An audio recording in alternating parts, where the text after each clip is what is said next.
Say my brother worked on that. He's the drone operator for it. Oh my days! So all the drone shots you see are him. That's brilliant. Oh, Guy Ritchie. Oh, it's Yeah. so good. It's so good. Actually, if you watch, I think it's in the first episode. In one of the sequences, you see his car. His car was used as a prop. On one of the farms. I think they wanted some farm vehicles, Land Rovers and stuff, and Leo had rocked up in a Freelander. And Guy Ritchie said, "Is that your car? Can we get it in there?" So it's in the trailer, definitely. I think it's in episode 1 somewhere.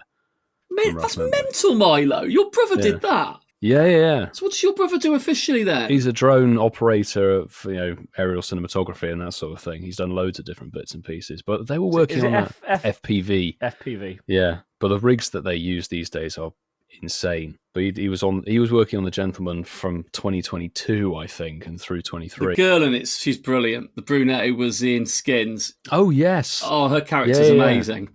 But it's such a good cast. I mean, obviously anything that's written by Guy Ritchie is top notch. I definitely need to give it a watch when I got some time because it's sort of exactly up my street. Yeah, Kaya Scodelario isn't her name. Scodelario? Yeah. Scodelario? Yeah. It's come very far from Skins. Yeah, absolutely. And quickly nip to the bog before we start.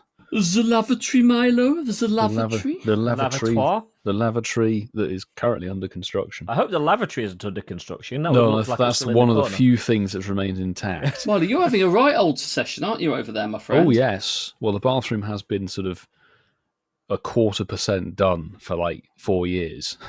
And now it's finally being completely redone. Everything. New tiles, new paint, new boarding, plastering, everything. Walls in some places.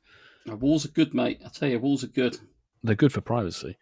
It's what separates us from the animals. Animals. Is reason and defecating in private. The animals of Farthing Wood. Was it the animals of Milo Towers? Oh my goodness. The animals on Noah's Ark. Oh. They didn't defecate in private. No. But I bet Noah did.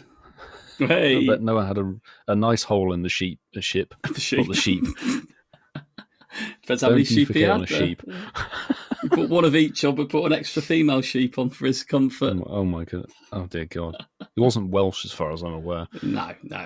Well, that's what the Bible says. Milo, he wasn't Welsh, but the Bible says lots of things. The Bible. Ian's going, I can't use this as a cold open. This is too religious. Maybe the cold open is just talking about how Riverside is the Niantic of podcast platforms. Is broken is what he was going to say. Is broken is what he was going to say.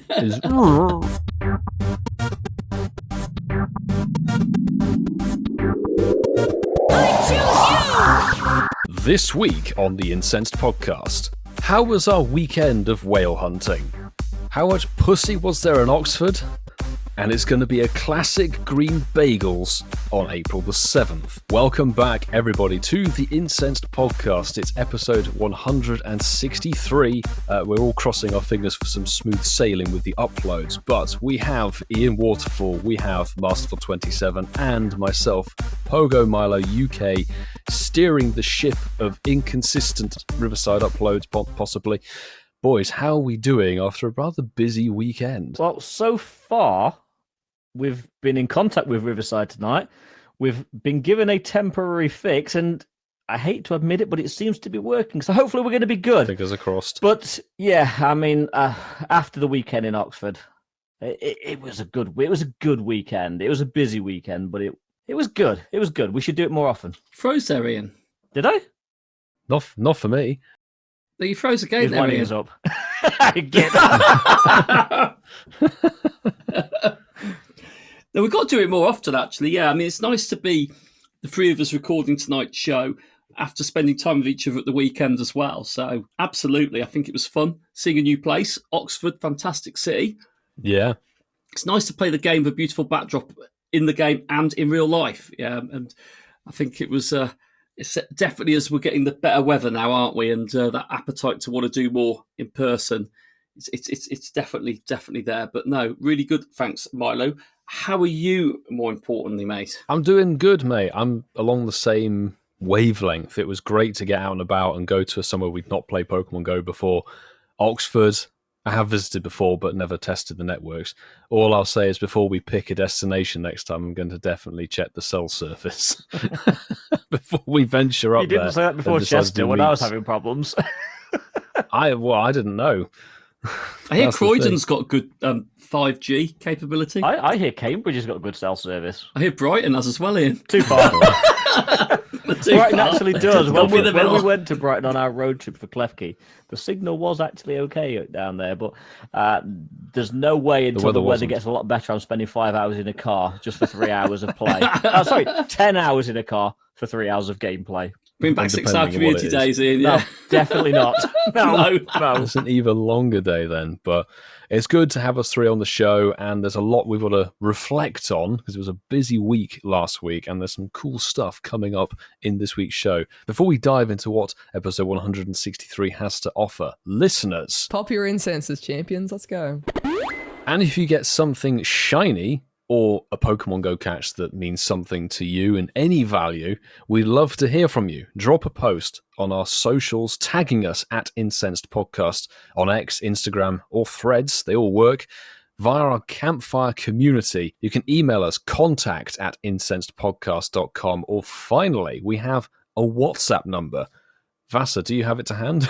Yes, I certainly do. It's +44 759 269 5696. There we go. Those are multiple methods that you can get in contact with us and share your hashtag shinies of the week. Clarify the spelling, please. And that would be hashtag SHINIESOFTHEWEEK. Make sure you put that hashtag on your post so it's much easier for us to find it. And we get lots and lots of things sent to us in hashtag shinies of the week. So we'd love to see what you managed to catch while listening to this show. But boys, those are the formalities done and dusted. Just tell me about you, mate. Just what's going on? So somehow 163 weeks down the road doing this podcast, we're still just about finding questions to ask each other and have some variety in them. So boys, recently swinging on by A&E for nothing to do with myself, thankfully. But I want you to tell me and the world, what was your most common illness when you were a child? This is very, very random. Mark, let's throw this question over to you first. It's really good. It's a really interesting question, actually, Milo, because I'm gonna let you into a little secret of about life growing up in the sort of 80s when you were a kid, and when you were sort of playing around. This is news to me. I'm interested. Yeah, you should be, boyo, because like back then, the days, there was a lot of things that didn't exist that they do now, and we're not going to talk about those because I'll probably say something I shouldn't say. But certainly, when it came to growing up, we were playing in mud, we were eating mud, we were swimming in mud, and illnesses were very uncommon. In fact, when I saw this question, I was going, I don't remember really being ill when I was a kid, which is like kids really are too protected these days, aren't they, Mark? Kids Seriously, their immune system was that low because they're protected from everything. Absolutely. I mean, we were skating on pavements with oil on, and and when we were kids. When we were kids, so I wasn't very ill when I was a kid. So when I saw this, I was like, I didn't really have any illnesses when I was a child because like certain things you only get once, like chicken pox. Yeah. So that's So one and done. And if one of the school got them, you was encouraged to play with them, so you get it out of the way. Absolutely. I mean, I got head lice a couple of times, but who didn't when they were at school, when they were kids? I never had that at school. Well, I haven't really got much hair now, and I probably wouldn't get it now, but certainly back in the day, I struggled with it, mate. But I mean, I got knocked about quite a bit, rough and tumble and all that. So it's not really an illness, but I didn't really break bones either when I was a kid. I was quite robust in all fairness. I would probably say my most common sort of thing was scratches and cuts. But I didn't go to A&E when I was young. I was, I don't know. I'm told to shrug it off. Yeah, I'm not indestructible now, mind you. Exactly. As Ian knows, I only tripped down a curb in Oxford and it would have broken a leg. But that was a big curb as well. Yeah, that was a big curb, wasn't it?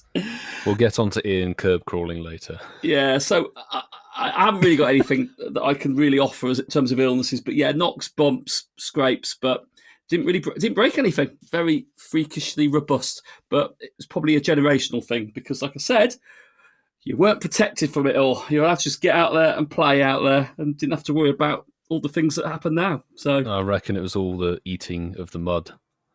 Mud pies, Mark? Well, now it's vegan stuff, isn't it, Ian, for kids, isn't it? Vegan mud? Yeah, vegan mud, It hasn't been walked in by any animal. It's plant-based mud. Plant-based mud. I'm not saying anything else now before I get myself in trouble. No, let's quickly move on. So we'll throw that one, as a A-OK. Ian, what about you? I second a lot of... I don't think I ever ate mud. Played in mud. Never actually ate mud as a kid.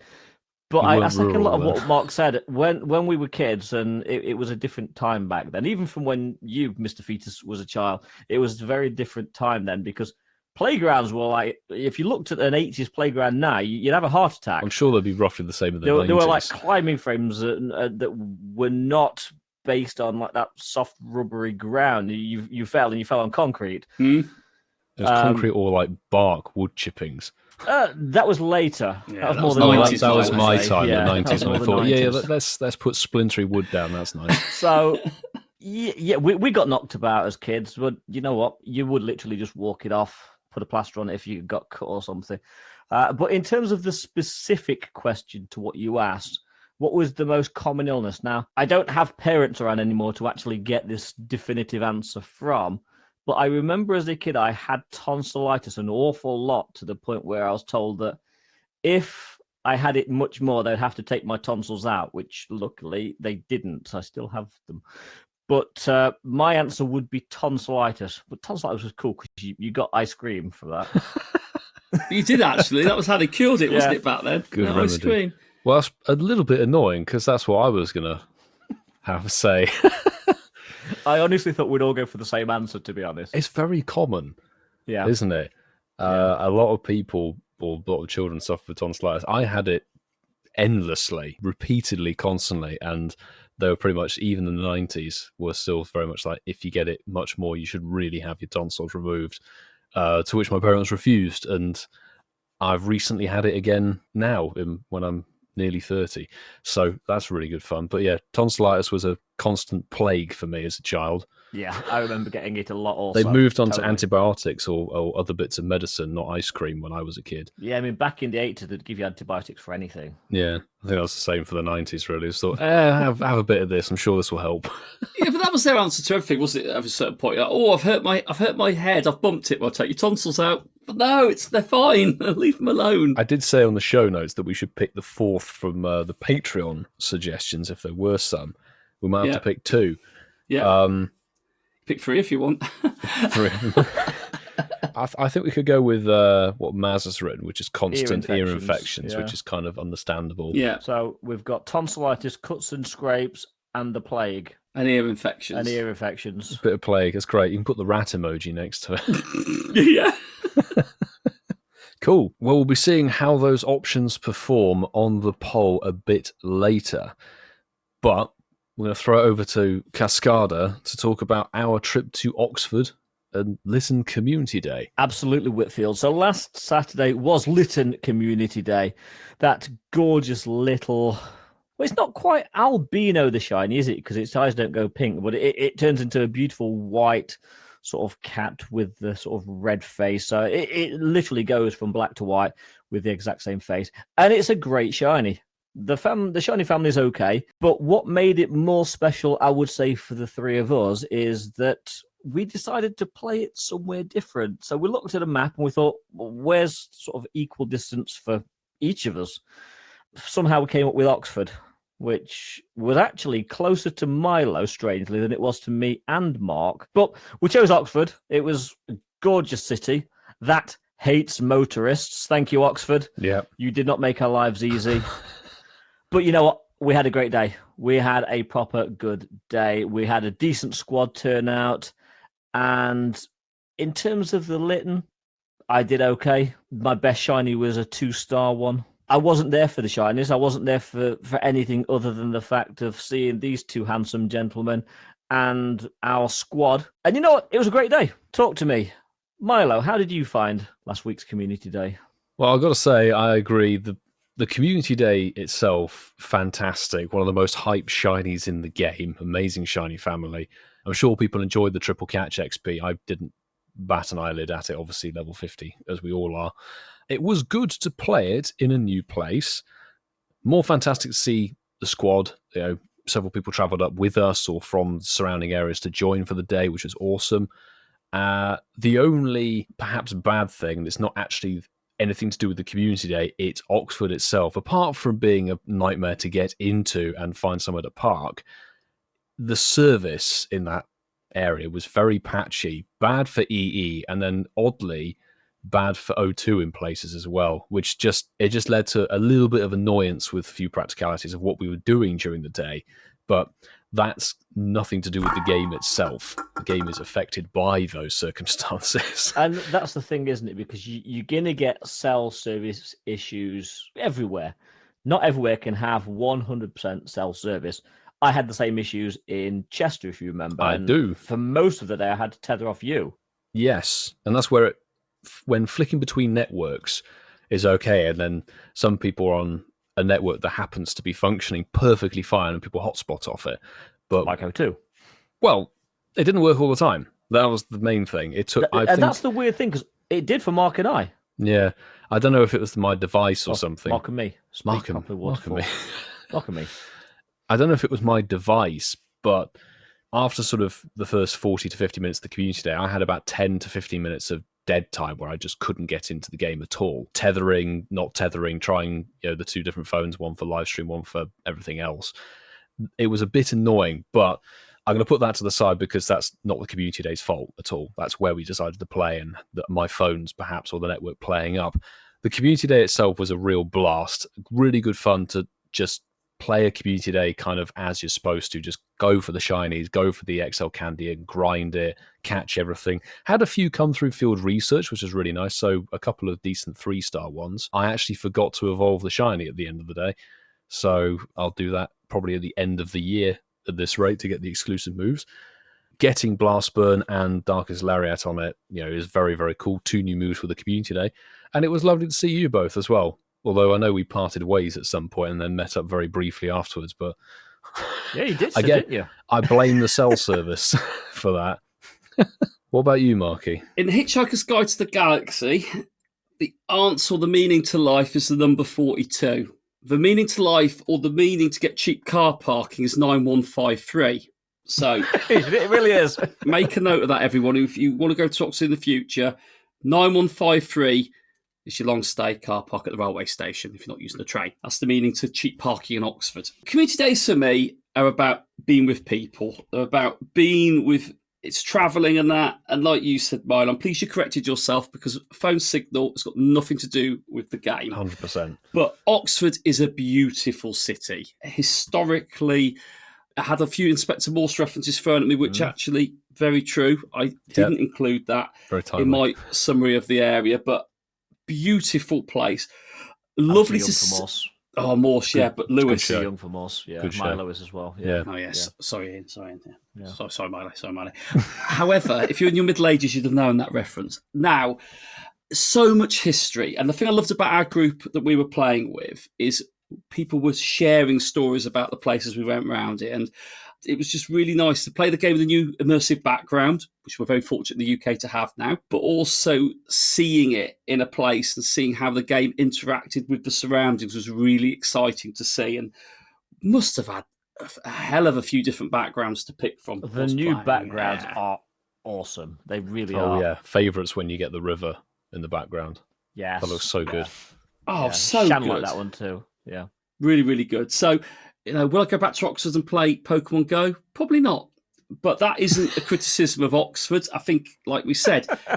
Go Fest 25. Yeah. There's plenty of places in this country to play the game. And I think, like we said, we've got to start just ticking some new places off. And once is probably going to be... Once will be all it'll if be. We went to every town once, we'd still be doing it for years. Absolutely. And if the game's still going for that long, only time will tell. But...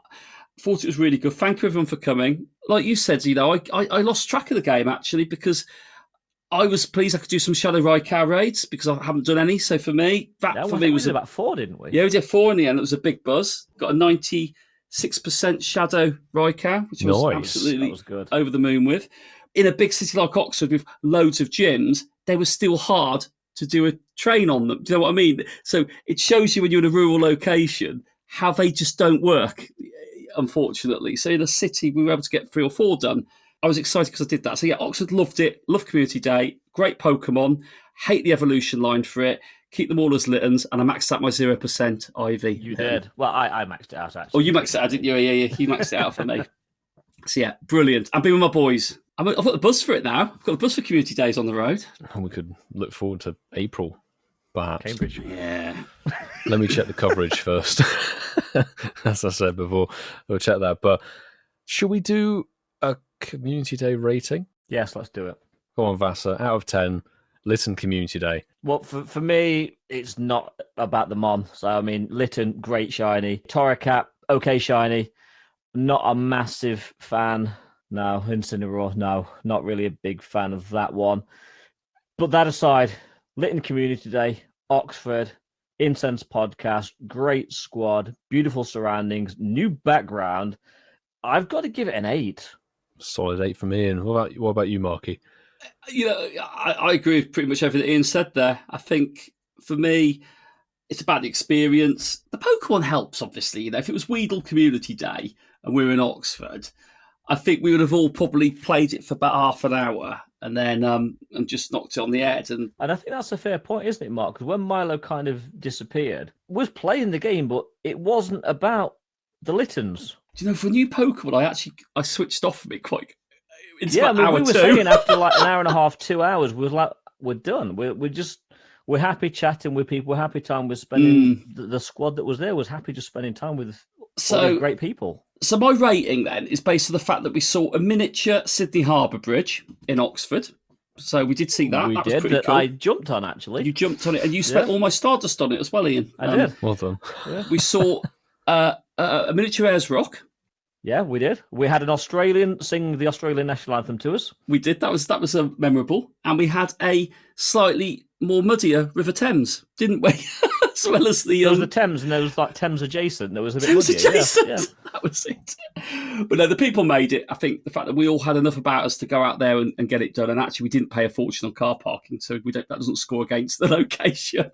Yeah, I didn't let that affect my score. The fact that Oxford City Council to actually do a loop back from the car park that we missed to get back to the correct car park. It's about a 20-minute drive. Oh, Ian. Yeah, but ridiculous. My score for Lytton Community Day is an 8. So they've both gone 8, and they've tried not to factor in Oxford's issues, and I'm going to try the same because it would be very tempting to knock it down a few numbers based on the based on the personal experience, but that's kind of by the by. So the Mon itself is fantastic. The bonus, although not particularly useful for us lot, but it may be useful for lots of other players who got to enjoy it. The backgrounds really did spice it up, to be honest. I really hope that goes live in more places soon. I did enjoy the day. I am one of those people, I'm more there for chasing the Pokemon and grinding for the 3 hours.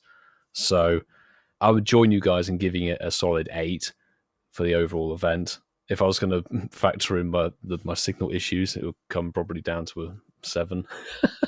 Oh, yeah, that's fair enough, though. I thought when you said a few, I thought you were going to drop it down to a 6 or a 5, Milo. Because it's very tempting to do, but in the grand scheme of things, I didn't lose out on too much. It's just when you're in that moment, or everyone has had some connection issues at some problem, be it at the live event or during a community day or some other it's kind usually of me, time actually. of day. Well, yeah, if I remember Seville Safari Zone, didn't you have some connection issues Seville, there? Vegas. Oh, yeah, Vegas. Chester, yeah, so twice. Dortmund. So if you play, 2018. if you play near Ian Waterfall, you won't have any connection problems because he'll take them from you. He'll take them from you. He's good like That's that. about it. I think it was a really, really good community day. But we're going from collecting cats to hunting an orca. Marky, talk to us about Primal Kyogre Raid Day. So on the Sunday after Community Day, we did have the first of 2 events which are going to be happening this month: Kyogre Primal and Groudon. So Kyogre for me was one that I needed to primally evolve, or was it primally reverse? Primally revert, that says. That's Yeah. it, revert Primal it. reversion. Primal reversion. because it actually, as I let slip a couple of weeks ago, it was the one I hadn't actually done yet. And I'm going to say it quite simply was I loved the fact that they allowed you to remote more for it, because I was kind of gifted the ticket. Thank you so much. I did a couple in-person raids when I was in town. I couldn't really do any more, but the remote squad got me through them. Brilliant. I love it when you can remote into raids on an 8-hour window, whatever it was, on the day. It makes everybody feel like they can be included in it. And actually, I personally felt like I didn't really have a lot of love for Kyogre. I love Kyogre, but I say I love Kyogre, but I didn't feel like there was a need for me to excessively raid it on the day, with the exception of getting the primal energy. And I was pleasantly surprised that changed quite quickly, and I accepted every single remote raid invite I got, and maxed out the ones I could do. And I was actually, and I actually left it feeling pretty good, actually. I didn't get a decent one on the day. It wasn't about that. I've got a couple of really good ones, a couple of 98s, and I have got a shadow one, which Milo kind of reminded me I need to get some Candy XL for. So I got lost in it, and I think I'll do the same for Groudon when that comes around. So yeah, it was nice to have it on a weekend, actually. Community day, then raid day, in essence. It was a really busy weekend, wasn't it? It so was. And seeing all the gyms pop up with the raids on, and we'll let you guys talk a bit more about all that, but it just felt like the game was alive, didn't it? Yeah, the popping up bar of remote raids, flying around, and there's a lot of love for Kyogre, and rightly so. And I got one shiny on my first one I hosted, so that was nice. So go on, Ian. Put me to shame with your 20 shinies. And I don't think I'm going to. So my take on Kyogre Raid Day was, well, firstly, the squad that I normally raid with, pretty much everyone bailed. So I was relying solely on people accepting remote invites. Now, I'm going to mention Mark's boyfriend. I actually was chatting to JT Valor about this on Saturday evening. He didn't tell me that. And even he was struggling to get people to jump in on remote raids. Really? So I jumped in on a couple of it with him, and he was struggling to get 5 people in. So we chatted a little bit. So people did get tired of raiding it, but... You didn't invite me. You should have put your status online then, Whitfield. I was. So I enjoyed it. I love Kyogre. It's one of my favorite Pokemon. We've talked about this before. And my first invite that came from Japan, thank you, Marizo-san, was actually a shiny Kyogre. Oh, nice. First invite. And I can't say I did every invite that came my way, but I did a fair few. I think I did about sort of 15 remotes throughout the day, which wasn't bad. I attempted during the 3-hour, well, it's not a 3-hour window, it was a 5-hour window in the UK, which we'll talk about later. But during the raid day hours, I went out and I did send a few remotes out. And for the first 2 or 3, I was getting the buy-in. The people were joining the raids, and I was getting sort of 7, 8 people in from 2 waves of invites. That changed very quickly, I've got to admit. And I wasn't inviting the same people all the time, but that really did change to the point where I was getting lobbies of 5, and then people were bailing because they were panicking that we weren't going to do it. So I found it a struggle. I did one with 5 people that I hosted, and we did it with 2 seconds to spare. There was a point where I know, but there's a point where I was going, I'm going to have to re-invite everyone. Yeah. I was like moving away from it and walking away. I'm going to have to run back and re-invite everyone. There is sort of a sort of timidity to people when they don't really, because everybody likes a lobby of 20, but not everywhere has that. And I wasn't actually seeing many people out and about in my area. So as I say, very, very solely relying on people joining remotely, and the amount of raids I had to just completely ditch because nobody was joining was upsetting, to be honest. It was a lot, because I wanted to raid more in person. I managed to manage to do 7 in-person raids before nobody was joining at all. Really? Which, yeah, that's mad. I was gifted the ticket as well, and I feel it went to waste because I would have actually used all of my invite. Because you didn't get through the free passes at that point. Yeah, great Pokemon for me. Wasted opportunity. Gutted, if I'm honest. Yeah, I mean, I will say the only reason I'm raising my eyebrows a little bit at the needing 5 people is in the latter part of the day, shall we say, when we get to the remote raid game. I was finding myself in lobbies where I'm sitting there going, there are 5 or 6 people in here. Oh, you weren't a Baylor, were you? Other people were, but you have to look at it and go, do I trust that level 44 person? Probably not. Because fair point. This is one of the circumstances where I think we've all got accustomed to raid days being, tier 3 bosses and soloable, doable, easy to do, etc.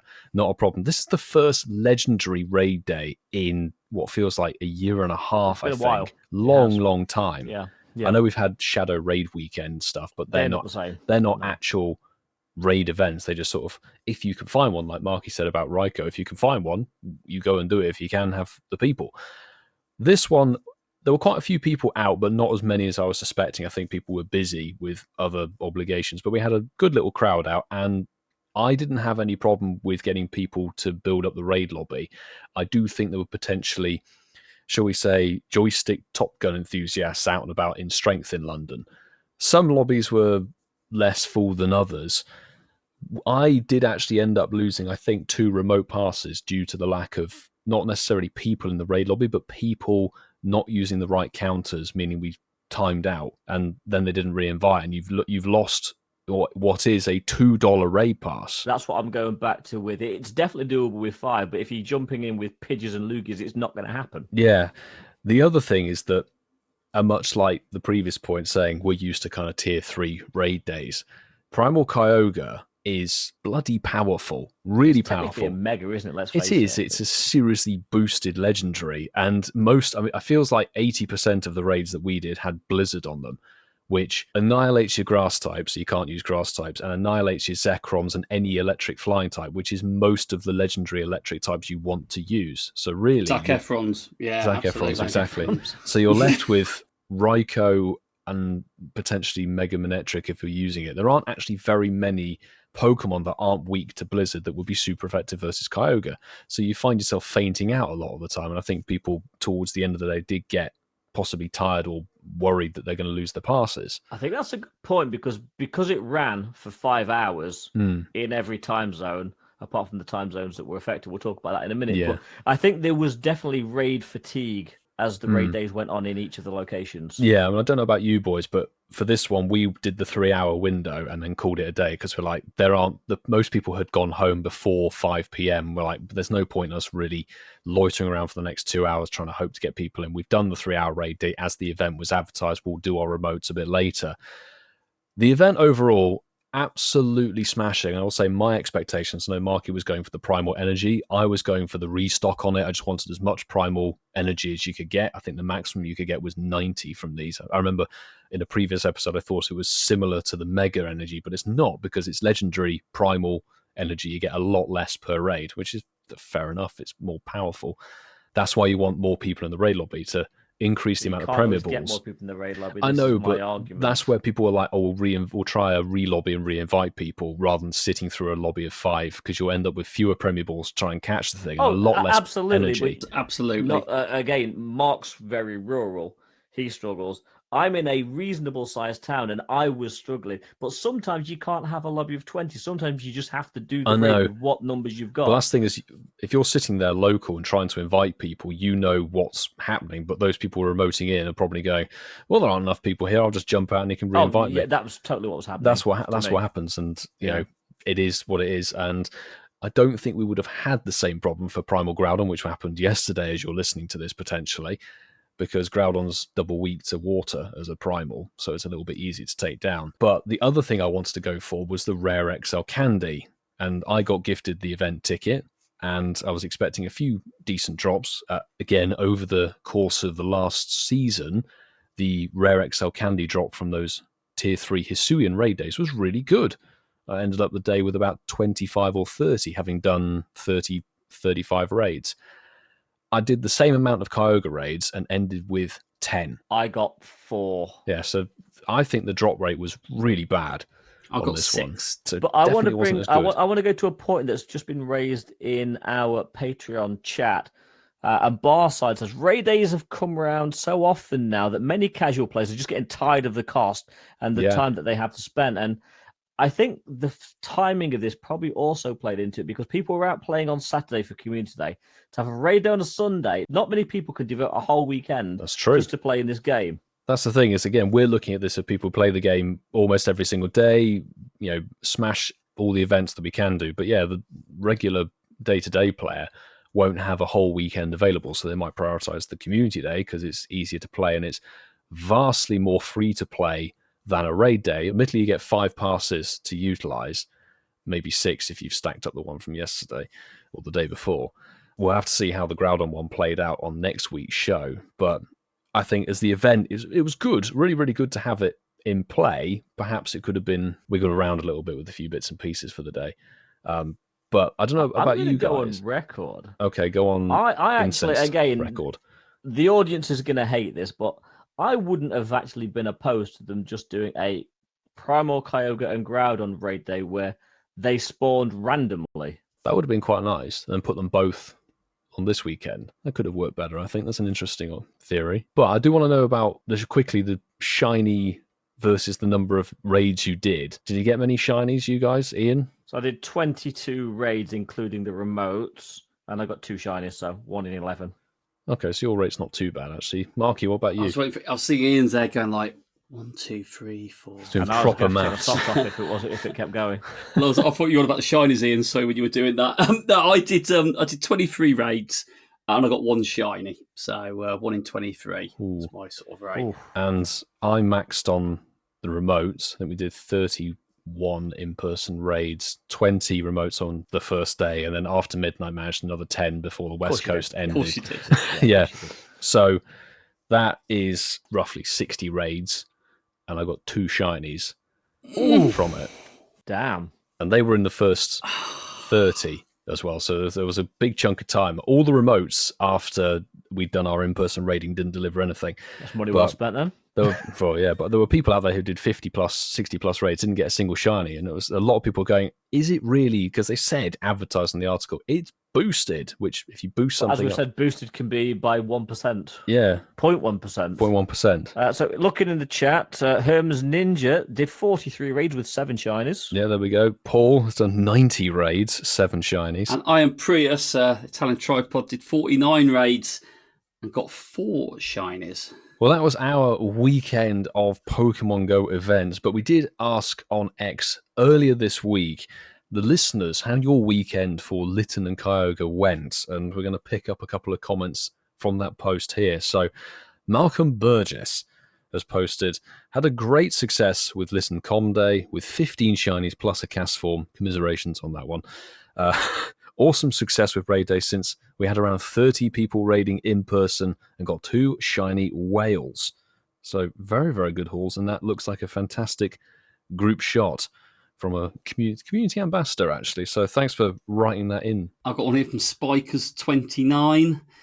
0 shiny Kyogre from 0 raids. Really pleased with the results. That's a 100% success rate. Well done, better than all of us there. Well done. A great ratio.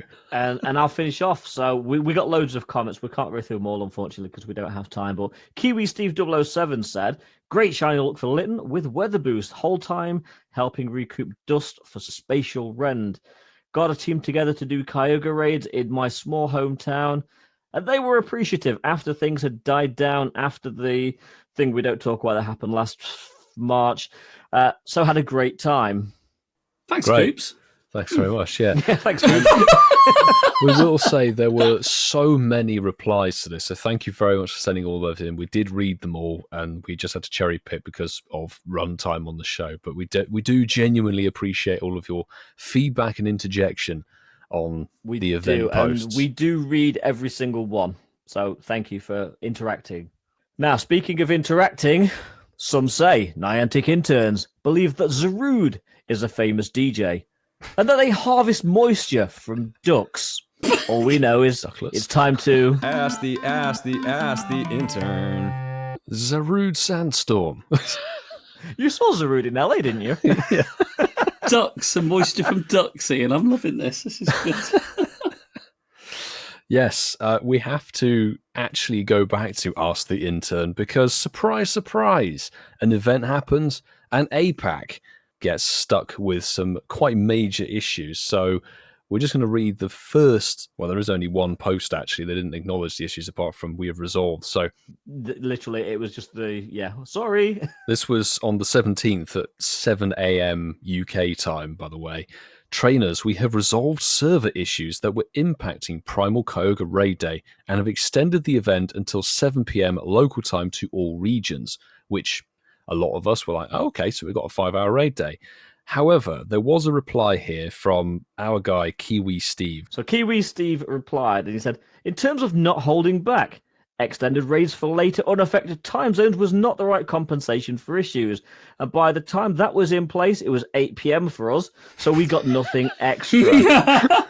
Was all over for us by the time of the issues, other than maybe bad RNG for the group. Now, from what we heard about this is that the raids in APAC, not just the raiders locally in the APAC region, but anybody who remoted into APAC were being booted from raids, booted from encounters and raids being completed so they never got the capture and failure to log in. So it was quite major problems. Extensive. It was like big problems. And we understand that a fix has to be fair. So giving the fix to everyone appears fair. But when you're not giving it to the people that had the problem because it's already past that time, it's not ideal, is it? I think when it's like almost like saying, sorry you had a puncture on your way to community day. We'll give tyres to all of the motorists. It's a funky analogy. Yeah, I mean, I just think it's obvious that Niantic don't want people playing the game in APAC. I think that's kind of how it feels at the moment. There's no excuse for it, is it? Like, I'm not being funny. We knew about this raid day 3 weeks before it happened. So it's not like, oh, we didn't know this was happening. Oh, we've got all these problems. It's just, I'll say it because, sometimes I think we need to really be brutal. It's not acceptable. Absolutely not acceptable. It's not. It's not. And it's always that first time zone, like Kiribati, New Zealand. It might be starting to be fixed by the time it gets to Australia. I was having a conversation with someone today at work, and we're talking about Pokemon Go, and like going back to the halcyon days of 2016, where people couldn't log in the game, it would glitch, but people were forgiving about it because it was fantastic, it was brand new. It's not a surprise that it's lost a lot of people now in 2024 because fundamentally the same issues are still happening with it, but the only difference now is they charge you tickets for every footballing event that's now out because they're trying to offset costs potentially that's been lost from everything else from on the it. thing we don't talk about. But I say it again, unacceptable. When are they going to get this right? They've had 8 years, and I know the game's changed quite a lot over the last few years with remote raiding and bits like that weren't available in it originally. But it's just absolutely shocking, and it's still the loyal game players, like you said, Ian, rightly so.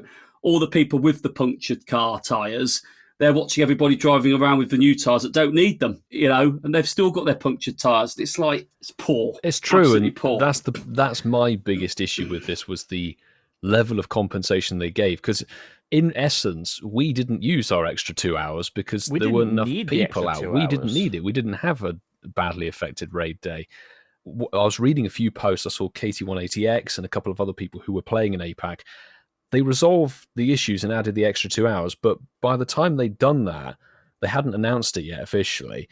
All the APAC groups and stuff who were affected had gone home after the first hour, because why would you stay out and about when there are problems you can't do the event? And the thing is, it feels like they don't understand that people who go out for these events do actually have to put time aside to play the event. So why are they going to linger around for 4 extra hours in the hope that you might provide 2 extra hours at the end of the day? It's a bit of a silly compensation. I think what they should have done is said, right, the affected areas, you get a make-up raid day on the Sunday following Primal Groudon. That's what they used to do, but then people complained about a make-up day because then it was inconveniencing even more. I know, and it's that catch-22 of what do you do and complain about, but providing another window of opportunity 7 days later is vastly better than saying, we're giving a window of opportunity to everybody else except you. Yeah. Oh, we're giving you a window of opportunity which ended an hour ago. Yeah, exactly. Yes. Yeah.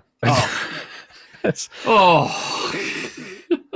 I don't know. I'm trying to think. It's that analogy of, hey, there's one last special edition bagel that you can go and buy here, but I'm afraid the shop closed an hour ago. Yeah, and we throw them away at night, and they won't be available. They're done, and they'll never be available again. You think, why? Seriously, why? And you've still got a puncture. Exactly. Yeah. The good news is Primal Kyogre will be available again. but not for a while. Not for a long time, I imagine. But I think that is quite a bit of reflection from ourselves and from our dear listeners over the past week. And speaking of the past, I bagged somehow the glorious crown of the Game Lord last week with Mark's Pub Quiz. And usually what I do, because I'm hosting, I bundle it off to one of you two to take over for the role. Even when you're not hosting, to be fair. Yeah, somehow. But not this time, boys. We're going back behind the bins for...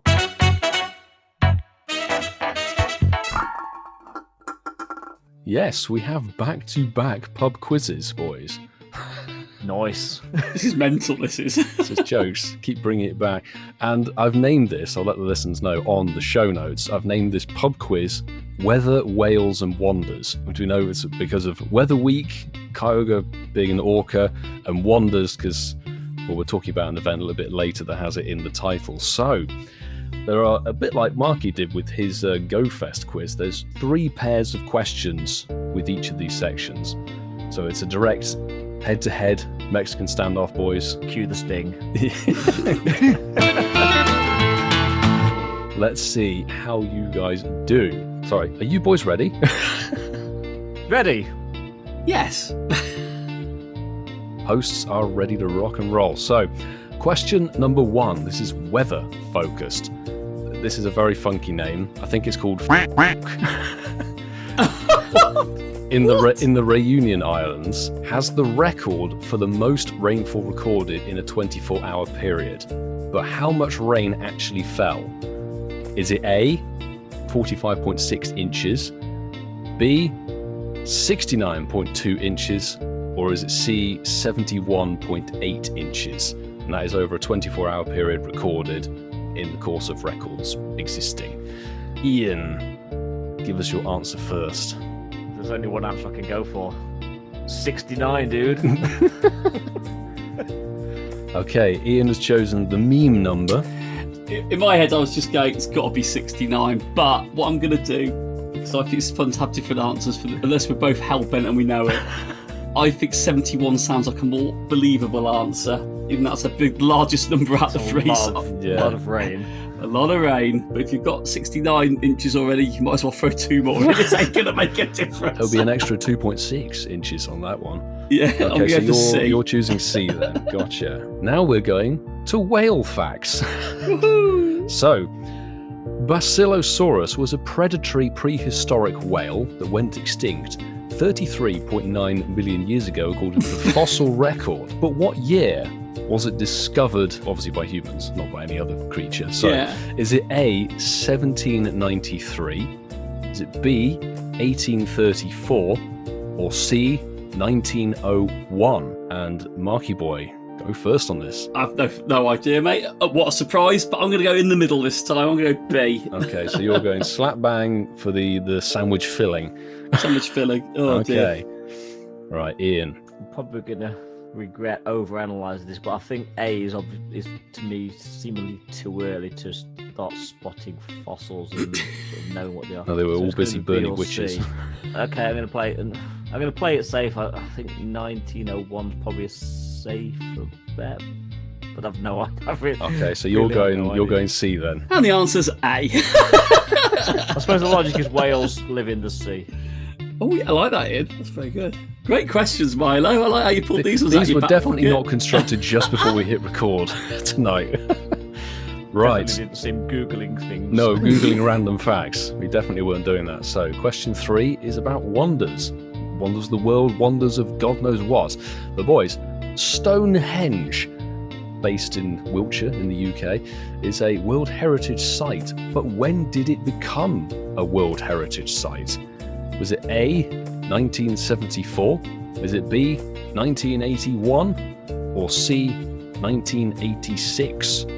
This is quite tricky, this one, because obviously it's a very small window to play with. But Ian... Well, I was going to say after James May bought the Royal Oak, but that's not an answer. That's so... unfortunately not. I should have put, was it 2021? Was that? 1981 was a I Few Eyes only came out then. I'm going to go B. Okay, so Ian has gone for B. For no other reason, just that... I will say Roger Moore rest in peace, and Stonehenge have very little connection. But Stonehenge is in my county, and it's a place that I've happily never paid money to go and see, because if you do, you're an idiot. Putting it out there. You can see it from the road, and if you want to go and sit down on the longest day and the shortest days, then you're not listening to this podcast. And I think unlike Oxford, the parking's free. You're a hippie, aren't you, if you do that? Absolutely, Ian. And actually, the better stones are in Avebury anyway. Actually, the better stone is in Chadlington. The Hawkstone. The Hawkstone, yeah. But I believe, only from what I've seen, because we do drive by Stonehenge quite a bit, and certainly the car park part of it, not where the stones are, that's about a mile away from there, when we're going down to Bournemouth. I believe with a bit of confidence that it's probably 1986 is where my head is. Okay, so we're going to C. Yeah. Gotcha. We are coming back full circle for question 4 into weather. The largest hail stone, or ball or whatever you decide to call it, recorded to date fell in Vivian, South Dakota. But how heavy was it? Okay, A, was it 0.69 kgs? Man. He's a bugger, isn't he? Was it B, 0.77 kgs? Or was it C, 0.88 kgs? I did read it correctly. Went temporarily blind. So, Marky, answer this one first, if you will. I'm avoiding your bloody 69 How smile. big was the ball? No, this is like Coops' Germany's, isn't it? He's going to go 69 on every single one. 69! It's got to be 69. I'm going to go 77, which I think is B, is it? B, yes. B. So Mark has gone for B. And Vasa. Well, I'm going to go for A, 69. But what my rationale is 0.69 kg, that's over a pound in weight. It's a reasonable weight. And you wouldn't want that to hit your car. Well, after tomorrow, isn't it? That's not what the record's about, though. It's about how big what it is. I'm saying is, but no, I how can't much do you see, not want this to hit your car? I can't see a hailstone of almost a kilogram, almost 2 pounds, falling. I may be wrong. I probably am wrong. But well, they're not going to float, are they, Ian? They're going to fall, aren't they? They're definitely fall. So Ian has gone for A on that one, and Mark has gone for B on that one. Question 5. What is the fastest whale species alive today? Is it A, the common dolphin? It's technically in the whale family. Dolphins are mammal. Whales are a mammal as well. They're marine mammals. We've been over Exactly. this. They're in the same family group, trust me. I researched this all in about 5 seconds, but it's true. Is it B, the orca? I'm sure a dolphin isn't a whale. It's in the same family, trust me. And C, is it the pilot whale? So, Ian, do you want to answer this one first, or give me some more shtick about the name of a certain mammal? It's a large creature, but I'm actually going to go for orca because I've seen an orca decimate things in the past, and you need some speed to literally kill a great white shark. Okay. So I'm going to go orca. Okay, so you've gone for B on that one. Marky. What were the other options? You have A, the common dolphin, B, the orca, or C, the pilot whale. I'm going to go for the pilot whale. I'm going to go for C. Okay, we've got a pilot whale in there. Fabulous.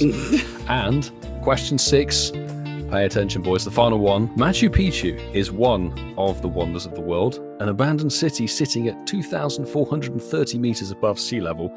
But for how many years has it been abandoned, roughly? This is it A, 452 years, B, 478 years, or C, 502 years? And Marky looking very confused. Answer first. I have no idea, so I'm going to go with A, because I've not said A yet. So there we go, A.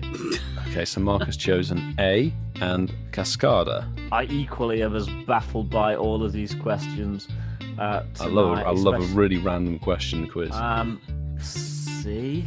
Okay, so Ian. There's no logic to me saying that. Okay, so Ian has chosen 502 years. I thought Machu Picchu was a costume Picchu for an upcoming event, Ian. I thought Machu Picchu. I know what it is, but I thought it would be a question about something I actually have a little knowledge about. But no. Love the just before we wrap up the quiz, Sue, in the patron chat, I love the expressions on Ian and Mark's faces. Yes, they are a picture. This is what happens, dear listener, as Chris from GoPass would say, when you make a pub quiz in 5 minutes. You get very good questions that are tricky. I'm going to say is, boys, well done for throwing the answers out there. We won't be needing the tiebreaker that I hadn't constructed yet, which is good. No. So all I can say is wait till next week because I'm going to get both of you gits back. Ooh, that's if you win. Ian. Smooch. My show, I can throw one in anyway. All right, so question 1. I think it's pronounced. It's FOC. You'd have heard 2 duck quacks probably in that. It's based in the Reunion Islands. Has the record for most amount of rainfall recorded in a 24-hour period. And it was C, 71.8 inches in 24 hours. So Mark got that correct. Rather astonishingly, it also has the record for the most rainfall in 12 hours in the same period of time, which was 45 inches of rain in 12 hours. So that is a point to Mark. Question 2. Basilosaurus is a predatory whale, blah, blah, blah, blah, blah. When was it discovered? And it was B, 1834. So Mark got another point on that one. I see where this is going. I can say with confidence, because I constructed this so last minute, neither of them have had any opportunity to have the answer scalped. So No. there wasn't any pre-warning of these questions. Right. Stonehenge, based in Wiltshire. It's a World Heritage Site. When did it officially become one? And it was C, 1986. So the man based down in Wiltshire gets that correct and gets a point. Can I just quit? Probably. Well, not quite yet. So halfway point, Mark has 3 points and Ian has 0. Let's just get that cleared up. So, question 4. The largest hailstone recorded to date fell in somewhere in South Dakota, but how large was it, weight-wise? It was C. It was 0.88 kg, so neither of you get a point for that one. But that is one massive ball. That's huge. That's scary. That's a big ball. That's an XXL Voltor right there. It's a bloody meteorite. It's massive, absolutely crazy. No points for either of you at that point. Well done, Mark. Thank you, Ian. Would have to continue. Right. Question 5. What is the fastest whale species alive? And whale species, not actual, just whales. I'm afraid neither of you get a point again. It was the common dolphin. It can be clocked top speed apparently of 37 miles an hour. Common dolphin? Common dolphin for the win. Final question. We know the result. We know the result at this point because there's no way for Ian to claw this back, unfortunately. But question 6. Machu Picchu is one of the wonders of the world, an abandoned city. How long has it been abandoned? It was A, 452 years it's been abandoned. So Marky gets... I've never got 0 questions. I'm afraid that is a complete... What's the expression? Is it it's not a whitewash because you got one wrong. Oh yeah, because you got 2 wrong, technically. So Mark gets it's 4 points. Win. It really is. Well done, Mark. 4 points, and Ian gets 0. I will give you guys credit. That was a very tough, tricky quiz. Very. Very, very tricky, but well So done. those 69. Has a lot of random knowledge, or he's very lucky with random guesses. Bit of both, Ian, I think. They're both. The only one I thought you might have known was the Stonehenge because he's obviously based down in that part of England. Having driven past it many times, I think 1986. That's what got me. That was quite funny. But we do have a knighted Lord game for next week. Maybe. Ian's going to throw the whole title. Right, well, that is Pub Quiz wrapped up for this week. And after all that information dumped on you guys, general knowledge, we've actually got some more in the form of... It's the news.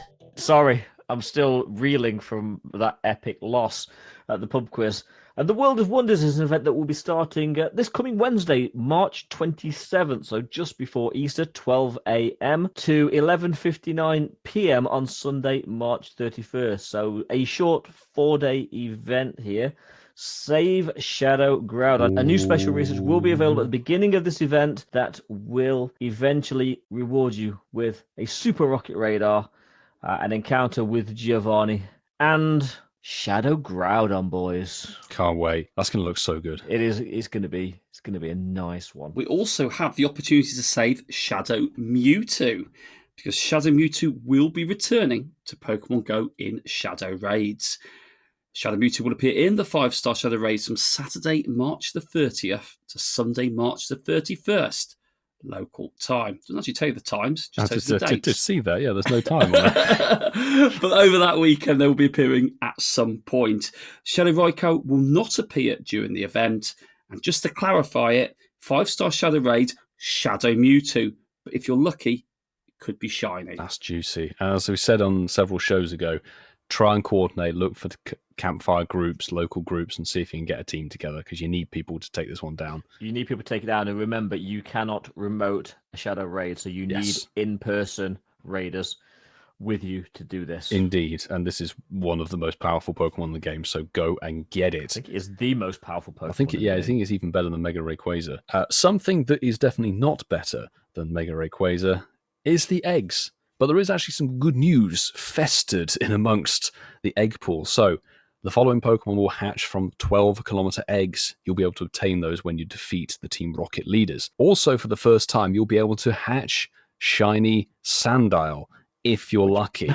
Which means you're not going to get it. Which means you won't get it at all. Do. Yeah, that's suddenly going to become the most rare thing out of the 12-kilometer egg pool. What you more than likely are going to hatch is Larvitar, that can be shiny, but probably won't be.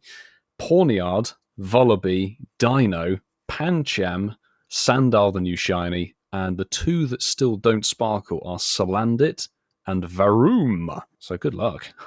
Yeah, and look at that egg pool. Realistically, you're going to hatch the majority of Larvitars and Dinos, let's be honest. Yeah, Dinos. Now, the bonuses you can expect during this one, they're simple. Team Go Rocket will appear more frequently at Pokestops and in balloons, and you can use... I think I need to do this after tonight. You can use a charged TM to help Shadow Pokemon forget frustration. I think you'll be waiting for next week to get your frustration TM'd away, possibly. I need to TM that away big style, boys. Now, we've got some new Shadow Pokemon releases, and Team Go Rocket Grunts, as well as their leaders, Sierra Cliff and Arlo, are using different Shadow Pokemon. There will be a new rotation of Shadow Shinies. I love that first one. Yeah, it's going to be good. It's going to be really good. So we don't know what they're going to be. There'll be one that's been before, reoccurring Shadow Shiny from the leaders, and possibly two new ones. It's going to be really good. And some of the Grunts will have Shadow Shiny potential in them as well. But you may also be able to find these new ones. Shadow Pidgey, boys. Yes! It's an angry Brandon time. Not only is it going to be a GoFestmon, it's now a Shadow Mon. So good. The one I'm actually interested in is Shadow Darumaka. That's going to be a DPS demon, literally. And the one that's maybe not so good is Shadow Gothita. And boys, we have a Shadow Translucent Testicle. Hey! The day has happened. Burning balls. We are also going to have Shadow Raids, and I think it's only fair, and it makes sense that I look at the 1-star raids for Shadows. I have to give this section to you. I do appreciate that, Milo. And it does say that gyms not under Team Go Rocket control may still host other raids. Good for everyone to know, just in case you're unsure. But in the 1-star Shadow Raids, you're going to get Shadow Drowsy and Shadow Poliwag that could be shiny. So that's quite cool. Said no one. And then you've got Shadow Barboach and Shadow Foongus that sadly can't be shiny. Ooh. And the 3-star raids do not get any better. So in the tier 3 raids, Shadow Sneasel, which can be shiny, it will be in raids. But the two that can't be shiny are Shadow Hitmontop and Shadow Wobbuffet. I think it categorically gets a lot worse in the tier 3s. Oh, dearie me. Now, field research task encounters. There'll be event field research tasks available to everybody, and you'll be able to potentially find mysterious components, which is, it's cool. Get those for free. Charge TMs and fast TMs if you are in absolute desperate need, and encounters with event-themed Pokemon, which we're coming on to next. Yes, with events, we have wild encounters, and the following Pokemon will appear more frequently in the wild. We're going to start with Murkrow, Sableye, Purloin, Scraggy, okay. And some trainers might even encounter the following: Zorua, Vullaby, and, wait for it, Dino. oh wow, Fantastic. Now, what would an event be without some timed research? And yes, timed. It will expire if you don't complete it. Event-themed timed research will be available throughout the event. Complete the research to earn items and encounters with event-themed Pokemon. So enjoy your dino. And if the free research isn't enough for you, you get your wallets out, throw $2 at Niantic or your equivalent in your local currency, and you can get the paid timed research. Yes, paid and timed research. So you'll still need to complete it and claim the goodies before the event finishes. With this one, you will get the following rewards: 6 mysterious components, 1 super incubator, 1 rocket radar, and an encounter with Pawnyard. Now, actually, whilst I'm joking about the paid research, for $2, that isn't actually that bad. Well, the rocket radar's worth $2 in itself. Yeah. Hysterically. And the encounter of Pawnyard, that's yes. probably worth 50 cents. Pawnyard can be shiny, yeah. Exactly. So, with events, we have Pokestop showcases. Yes, you crazy people that still need the Pikachu PhD. That's me. Be on the lookout, and me. Be on the lookout for showcases at different Pokestops during the event, where you can enter event-themed Pokemon. You'll probably do better than I did with my Oxford one at the Mound, So you're Milo. 37th place, yes. 37th place. Ouch. All right, then. Did you finish above that, Milo? No, I was very much further below. Very good, very good. We also have Web Store Team and Go Rocket bundles to talk about. A Team Go Rocket box will be available during the event for 999 cents, whatever your local currency is. And it will feature 7 rocket radars, 7 premium battle passes, 7 ultra balls. Oh, yes, and 7 silver pineapple berries. Check that out on the Pokemon Go web store, and the event bundle, a Team Go Rocket box, will be available during this event. For 300 of your finest poker coins, you will get 1 incubator, 1 rocket radar, 1 premium battle pass, and half a silver pineapple. I'm only messing. Half a silver half a silver pineapple. That's actually not that bad a value either for 300 No. They're coins. both good. They're both actually decent value. God, imagine if they broke down berries into components. Oh my god. That's Don't a give them ideas, Whitfield. horrendous Shut up, thought. shut up. You collected a golden raspberry shard. Swiftly moving on, the final piece of this event puzzle is a new avatar pose. The following avatar pose will be available to purchase in in-game shop during the event and will continue to be available after the event ends. And it's the Pokeball throw pose, which I'm Is that very actually sure. new? Because I'm sure that's not new. I'm sure I have that. I'm sure I have that pose on at the moment. Yes. So that's I have it too. That's not new. So either there's no new event pose, or they've put the wrong pose in for this event article. Now, it does say Pokeball throw pose, so... But that's literally what they I've must got. mean that one. I've literally got this at the moment. You can already buy it in the shop, I think. I think I have it. But I think, was it not part of a ticket? Was it? I think so. Unless they're changing it from a right-hand throw ball in the air 'cause pose to I a have it left-hand also. throw I'm sure it's ball. part of a ticket. That's definitely so. They're throwing with the right hand, and your avatar's throwing with the right hand. I think Vassie, you're on the money with that one. It was a research reward previously for a ticket. I'll go banco on that. Yeah. Yeah, I think I've got the ball throwing one as well on my avatar. So we all had a research gifted to us at some point that gave this pose, however many weeks ago. Yeah, it is identical. I'm looking at the pose now. It's identical to what we've Well, currently folks, a pose that you may have seen people in raid lobbies utilizing, you can buy during this event if you so please. It's probably a $5 ticketed research thing, but that is the Taken Over World of Wonders. It's Shadow galore, boys. Shadow Groudon, Shadow Mewtwo. Very quick thoughts. Barky. Shadow Pidgey. Yeah, that's the highlight. Headlines as well. Definitely. Do you know what? I think I'm quite content with that. It's something to go out if I feel motivated to get back in the car and drive to Oxford. I might do some Shadow Mewtwo raids. Come and visit me. I'll come visit you, mate. I'll come visit you. But no. I mean, I'll be honest with you. I'll get. I don't know. I know we've just read it all through, but I've already forgotten most of it because I wasn't really. I don't know. It's a Team Rocket thing, isn't it? Really, it is. I mean, the good thing is we'll all get an encounter with Shadow Groudon, so that's a result. That isn't having to go and get it and raid for it in person. That'll come from the research line. Big Giovanni, get that. Happy days. But yeah, I think that's probably about all that I'm really looking forward to on that one. I like the Shadow Shiny additions from Beating Grunts. I think that's quite nice. There's going to be some new ones potentially in there. And we'll see if a decoy grunt later down the line will keep it, and that'll give us another little chase, a bit like we had with Bellsprout. So, but yeah. Are we rating this, boys? Are we giving it a mark out of 10? Let's wait to play the event, I think. Yeah, I think so. So it wouldn't be a good number from what I've seen. But yeah. There's a before and after rating. Professor. Shadow Go Rocket events can go one of two ways, and there's some okay stuff in this. Certainly not the raids, but there's some good additions to the Shadow pool. It's nice to see Shadow Mewtwo back. My concern is, and I think it'll be validated, I can't see it spawning in massive high numbers, so people aren't just going to sit around waiting in cars for raids to happen. And I certainly have better things to do. So if I do 2 or 3 raids over the weekend, I think that'll be a decent number, because I'm sorry, I've got too few days left to live than to just wait and you say that, for Shadow Mewtwo to spawn. Is that because you're past your middle ages now, Ian? No, it's not. It's not. I think this is a better Team Rocket takeover event than the last one we had, because from memory, the last one didn't even have any event spawns or anything like that. It was more like focused on, hey, it's Kyogre, go and chase that, and some boosted Rocket Grunts. It didn't feel like a proper event. This should be. It's got boosted Zorua, which is a 6 shiny that a lot of people don't have. I can't wait for the new Shadow shinies, and the new Shadows themselves look really cool. Groudon's going to be sick. It's a really, really good Shadow. Very usable if you get a good one. And Mewtwo, going to be amazing. Hopefully we can get people out for that one.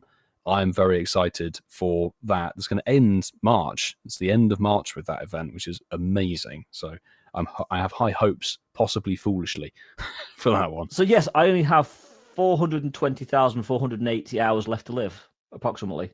420, Ian, you 420. Say? I'm surprised it wasn't a 69 thrown in there.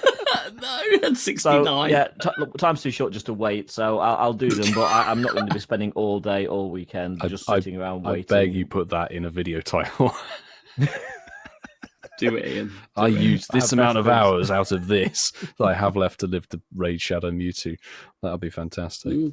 Well, boys, let's jump into some good news. Do you want some breaking news? What? Yeah, we have got April 24 Community Days Classic has been announced, and we have got Yoshi, the green shiny Bagon, is going to be featuring in the Community Day Classic. And actually, I'm quite excited by this one. This is on Sunday, April the 7th, from 2 p.m. to 5 p.m. I don't dislike a Sunday afternoon Community Day Classic. I think that'd be quite nice. And obviously, the featured Pokemon will be Bagon. And if you're lucky, you might count a shiny one. But this is one that I didn't really get a lot of shinies on the first time around, nor when it came back around in December. So actually, I need some more shiny Bagons for this one. So it's going to be good. Ian's playing Call of Duty on his mobile. Do you know, they put a little teaser video out for this yesterday, and I heard the Pokemon noise. I'm like, what Pokemon's that? And it made me realise how much I don't listen to the sound effects. I never play with sound on. No. I'm like, what Pokemon call is that? Oh, it's Bagon. New game movie, boys. Yeah. So as with the original Community Day, evolving Shelgon, Bagon's evolution, will give you the featured attack. That is the charge attack, Outrage. Outrage. You do need that. It makes it much better than it is. It makes Salamence actually quite useful. Yeah, much, much better than it is with Draco Meteor on it. One thing that is different from the Community Day that took place in 2019 in April is nowadays you'll get the $1 ticketed research available to buy. It's $1 US or equivalent in your local currency, and it'll give you the usual storyline of a few encounters, catch some Bagon, evolve some Bagon, etc., etc. Get some items. For $1, you get bang for your buck on that one, so definitely go for it, I would say. And it will have a great title. Bagon Comday Classic, isn't it, for the classics? Mm-hmm. Fantastic. Yep. Doesn't matter, it's a Comday Classic. There will be event bonuses as well, and you'll get 3 times XP for catching Pokemon. Great for those trainers on their grind to level 50 still. Learn modules activated during the event will last for the 3 hours, so 1 learn module down will last for the duration of this Community Day Classic. Incense, excluding the daily adventure incense, will be activated for 3 hours. So once done, 1 needed. Happy days. I always say, little tip there, if you want to keep an incense running longer, you don't want to use your Aura time, just drop a few more down during the event. Take advantage of those 3 hour incenses. If you take a few snapshots during the community day for a surprise, that'll be 5 snapshots, and I still forget to do them, even though we kept reminding each other on Lit Con Day. I still only did 2. Good event bonuses there, I think. And of course, there will be field research during Community Day Classic. Themed research will be available, which will give a multitude of rewards, but some of which are Bagon encounters. Definitely worth doing. And surprise, surprise, Pokestop showcases for Community Day Classic. Obviously, they'll be focusing on Bagon and Salamence, very likely, for its evolution. So get a couple of XXLs if you can do. There'll also be a Pokemon Go Web Store Community Day bundle available, and that classic box will feature 120 Ultra Balls, 15 Silver Pineapple Berries, are there again, 6 Incubators, and 1 Incensed, and they will be available on the Pokemon Go Web Store during the event for 999 cents, or your equivalent currency. There'll also be some event bundles. For 1,350 Pokecoins, you'll get 50 Ultra Balls, 5 Super Incubators, 1 Elite Charge TM, and 5 Lucky Eggs. Or for 480 Pokecoins, you'll get 30 Ultra Balls, 1 Incense, 3 Super Incubators, and 1 Lure Module. And finally is the Community Ambassador / Niantic Campfire Meetup map that you can go and look for other trainers to join. Just basically look at that map. It's actually quite good these days. It does give you community ambassador activations and leader activations in popular parks. It gives you good options to see if you can go and play with a community somewhere nearby you. Boys, honestly, this, Bagon and Beldum are 2 of the most highly requested Comday Classics, and we've got it. We've got it. Are we content? Yet. Are we content with that content? I just want to. It's a great show. Yeah. It's lovely. And Salamence I just love Salamence. Yeah, I just want to add. You to please be aware of your surroundings and follow the guidelines of local health authorities when playing Pokemon Go. Upcoming events are subject to change. I'm really basic. I can't wait. You need to speed up that. I need Candy XL. Got a Hundo Salamence. I want to put the move on it now to make it better. I need some shinies on it. It's on a Sunday. Oh, it just ticks so many boxes. Definitely looking forward to this one as well. Just an XL candy farm and see how many green bagels you get. Really, I'd say. Moving from things that are hype but haven't happened yet to something that was very much not too hype, bit of a damp drizzle in terms of events, was Weather Week. Marky, give us a quick rundown on how your cast form collection challenge went. I don't know. Well, I think it's important that to start with, Weather Week isn't an annual event. So this was, I think, 3 years since we had the last Weather Week, I think, from memory. Is that correct? Yeah, I think 2021. 21, wasn't it? Yeah. So in a way, it should be an event that brings anticipation. It should be an event that, we now know that all the shiny cast forms that are in the game are now obviously shiny. And you have collection challenges based around that. So it should have been a hit. Weather Week. It should have been really, really good. Now, I've got to say, it was nice to see the cast forms vary when the weather changed. We're quite fortunate in the UK. I'll speak from my own experiences. I had rainy cast form, I had normal cast form, and I had sunny cast form appear, which always freaks me out a bit because it always comes out because it's a fire type Pokemon. It always comes out at night time. You look at it and go, why is that on the map? It's like, why is that on the map? It's not sunny, but it's not that reason. It's down to the other conditions which will allow it to spawn favourably. But I'll be honest with you, I didn't really play it a lot. And it didn't feel like an event I wanted to play a lot. I got out of it what I needed, which was 1 sunny shiny cast form to complete all of them. Nice. So we're very lucky that GoFest London gave us the rarer one, snowy cast form. Yeah. And most of us, I think, we got sparkles on that. So, in terms of the chase for the shiny, it wasn't an issue, but we needed one to complete the collection challenge for this event. And, maybe I'll ask all of you, did you complete both your collection challenges? Because I didn't. I didn't get the snowy one. I fell short on that one. But I don't think I was really quest chasing it too hard. But I was getting normal cast forms most of the time out of maybe the 30 quests I did, 35 quests. It seemed to be more heavily weighted to normal cast forms, my experience. But yeah, an event I'm pleased was over because it just didn't really offer anything for me. Ian, make it sound not so bad, please. It was an absolutely pathetic event. Whoever came up with this idea really needs a good talking to. What sort of idiot puts a collection challenge with Pokemon that you are going to have to just do like a million tasks to encounter and then fail?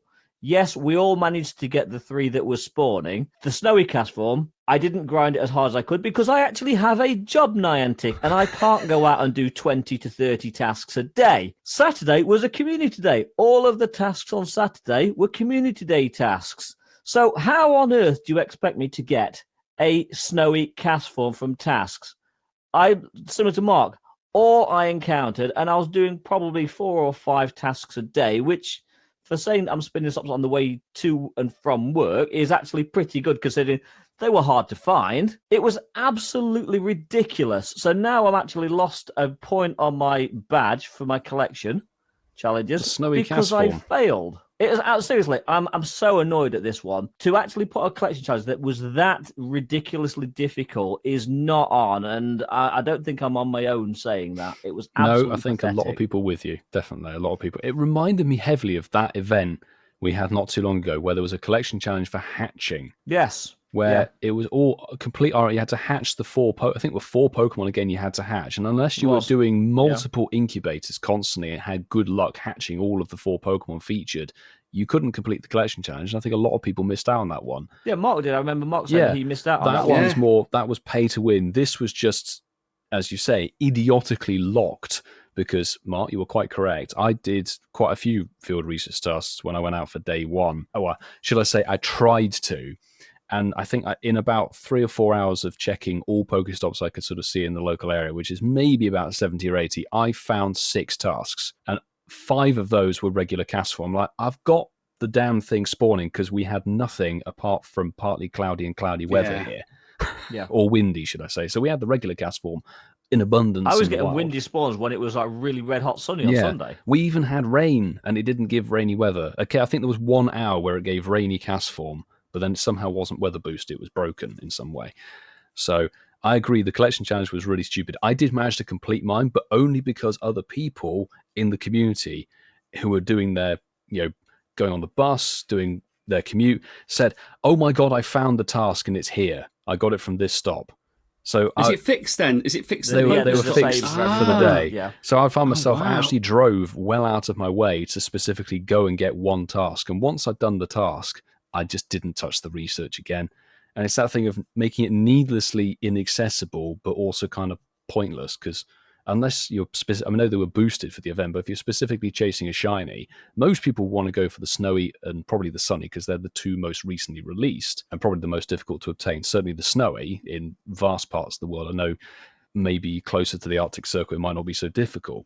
But they would probably struggle to get the sunny one. Exactly. Yeah. So it's tit for tat. Wherever you are, it was still ridiculously impossible. But my thing, and I think I said this when Weather Week was here in 2021, is you are fundamentally screwed on this event because of whatever the weather is decided in the cell that you happen to be playing in. And from where I was sat and playing, it was windy most of the time. So all I saw was Swablu 24/7.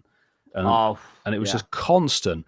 And I know when we read out the article, they said like, oh, the specific spawns dependent on the weather in game. And it's like, on paper, that sounds really good. But in practice, it's really annoying because you're just like, I kind of would like to grind. Maybe somebody needs a shiny Lotad, but if you don't get sunny or rainy weather where it was boosted, you aren't going to find it because it wasn't in field research tasks. It wasn't available anywhere else. So Weather Week was basically like, see what happens to be around and get stuff with 1 spawn. And in my case, it was Swablu, which I did get a shiny of, hysterically, or the regular cast forms. So yeah, let's quickly rate this event and we'll go in the order we reviewed it. Marky, out of 10, how low is Weather Week? I'm going to give it a 3 out of 10. I needed something from it, which is the only saving grace. And now knowing that the types of cast form were locked as opposed to it being a random chance every time, it makes me feel like it was even more unfair then because they shouldn't all be weighted heavily to a normal one. That's just ridiculous. In an event that's weather determined by your conditions, if the in-game weather's not playing ball, the field research should be purely equal, split across them all. And I know, and I was just getting the catch 5 weather boosted ones all the time. Yeah, they were common. The 750 Stardust, that was all I was getting. Yeah, there wasn't enough in it, but I got the sunny cast form, random home spawn, which typified actually my luck on it, I think. And yeah, I'm giving it 3 out of 10 purely because I got what I needed to finish it off. Yeah. And that's the only saving grace on it, unfortunately. There we go. Cascada. Well, we can't give an event 0, so I'm going 1. It was an idiotic event. It was ridiculous, and whoever actually thought up this event and the way it worked needs firing. Or a rocket up the backside, perhaps. Rocket. And I am very tempted to join Ian in 1 out of 10 camp, but purely because of the accessibility and the fact that cast form was a shiny boost, I'm going to give it a 2 out of 10. Was it? I didn't get any shinies. I'd go +2 of the damn things. They're regular forms, so they're going to be thrown away, but it was boosted, in quests and in wild. Seriously, but the worst event it was such a bad. It was bad in 2021 when it first came out, and this repetition 3 years later is not improved. That's for damn sure. However, something that we can definitely rate 10 out of 10. Standing proud with 2 Shadow Solosis at the base. Of course, it's. Is that Yeah, so we shared our most common childhood health issues, ailments, injuries, sicknesses, whatever we ended up pulling out of thin air, and we wanted to share them with you and see if you could relate to any of these. We had 57 people voting on my poll tonight, so thank you very much, and I hope you didn't catch any of these whilst being on it, because that would have been slightly unfortunate. But we'll probably know that more in the cuts and scrapes in the rest of the week. Yeah, exactly. So I'm going to read a handful of comments, and then we'll go straight to the results. So Shanjin Dweeb has put, as someone who used to swim for school, my ears are wrecked. Suhermis Ninja put, I picked the plague simply because I can't relate to any of them. Didn't really get sick as a kid, except chickenpox in 3rd grade. I think we said that, Yeah. Some things you got one and done, didn't you? And it was kind of like one and done. Yeah, you move on with it.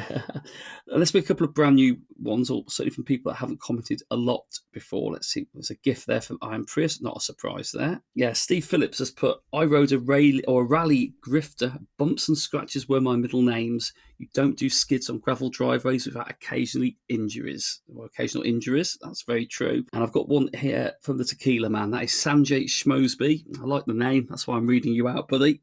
Tonsillitis. Spent a couple of weeks in hospital in North London in the 80s. 2 memories I have from it. I was allowed loads of ice cream. We spoke about that today. This is one of the only things I could eat, and making peppermint creams. Trip down memory lane there. So we're going to go straight to the results on the poll. And in 3rd place, yes, 3rd place on a 4-answer poll. Ooh. Oh. 3rd place with 18% of the vote, we have the plague. That makes sense, yeah, but it makes sense, doesn't it? So it really should be 0. It should be really, but that's the way we roll. Okay. In joint 2nd place with 21% of the vote, it's ear infections and tonsillitis, which means with 40% of the vote, and tonight's most relatable ailment, stroke, whatever we thought they were. I think the question was illness. Well, illness, bumps and scratches. With 40% of the vote. And that actually doesn't surprise me, because I think a lot of people certainly know about bumping and scratching their body in playing around in the mud, Milo. Those were the days. Definitely. Not unsurprising, to be honest. Interesting to have a tie in there with 2 actual sort of illnesses that are current in this century. But thank you very much, Marky. You can tuck the Shadow Solosises away along with the poll. That's fabulous. And now we're towards the tail end of the show, which only means we've got this section coming up. Shinies of the week. So first, Shinies of the week, since there's nothing on Threads. Please send us some on Threads. Nope. It'd be nice, No. We live in hope and all that. Pavnoko, poor, how frustrating, yet still beautiful. The beautiful shiny, and yes, this is actually a whale. Kyogre, Shinty 8. Gorgeous. Great mon. Love it. Nice one, Paul. GG's. Some say you are a salty great white shark.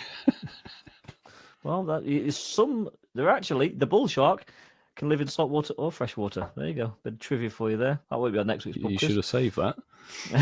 Right. There were some really good ones that came through on X, but I've got to read this one out from Dom the Ragnarok. First ever Shundo after 7+ years. Got this from an old research from the last event, which I almost binned. Laughing crying face plus face palm. Hashtag Shundo, hashtag Shinies of the week. And unbelievably, boys, it is a Shundo Rockruff. Oh, nice one, Dom. So, caught on the Kyogre raid day on the Sunday. Well done for hanging on to that one. And I can't tell because the IVs are over it, but is it dusk form or is it the regular midnight and midday thing? Either way, Shundo Rockruff is beautiful. Yeah, well, we go from one extreme to the other, and this is even rarer. Apex 171, Edgar Ramirez 92 has put my rarest catch, an evil Shenando Litten from Community Day. Absolutely beautiful one. A little XS 666 CP. Oh, no way. 0% shiny Litten. Again, beautiful to see it, and you've got a level 50 it. I know you say you're conflicted. I did it with my non-shiny one. I think you need to level 50 it. I think you do. I think you've got to keep it as a 666. Well, it's a good number, but I think it's got. If it's a Shenando, it's got to be a 666. I didn't know Litton's IVs and CP calculator would work out a Shenando at a certain level could be 666. That's actually jokes. Well, there were so many more that we could have read out from, but thank you very much, everybody, for sending them in. Unfortunately, runtime dictates how long the shows can be. And unfortunately, that does mean we have actually reached the end of this week's episode. So if you are new here and haven't saved us to your automatically downloaded podcasts, definitely do so. We always drop a fresh episode on Sundays, every Sunday. We never miss a week, as we always say. And you can get it immediately when it does release. Also, if you did enjoy the podcast, drop us a 5-star review as well. That would be absolutely smashing. And of course, you can drop us a follow across any of our socials to stay up to date with podcast production bits, news, event meetups, and so much more. That would be at Incensed Podcast. X, Instagram, and Threads all work. And finally, we have to say an enormous thank you to all of our bronze and silver Patreon members, as well as the primal reverted. Thank you to all of the gold tier podcast Patreons. And those gold tier peeps in question would be Hermes Ninja, JB, Clifford Murd, Darby Russ, Kerry and Zachary, Connolly, Apex 171, Mr. Evil Schnundo, Mufti, Barside 2, Highbone, Maz, aka Osma Lionheart, and finally Mandy Croft. This podcast couldn't continue the way it does, upholding to the highest standard that we can hope to achieve every single week without all of you supporting us. So thank you very much indeed, sincerely. But now, boys, it's time to end. Wait, bad news. What? Well, this week's Spotlight Hour, Tuesday, 6 till 7 p.m. No accidental taps from Whitfield because he likes to claim closet that this isn't his favourite Pokemon. But he seems to tap on it accidentally quite a lot. It's Hoppip Spotlight Hour with 2 times Catch Candy. Oh. Well, on that crushingly disappointing bombshell or crushing disappointment, whichever you pick, definitely for myself. Actually, for you, it's probably like an on that happy bombshell. Hoppip bombshell. Hoppip bombshell. There's nothing good about Hoppip, even the bonus. So with that dismal disappointment, we will hope to see you all next week, and thank you for listening. I choose you!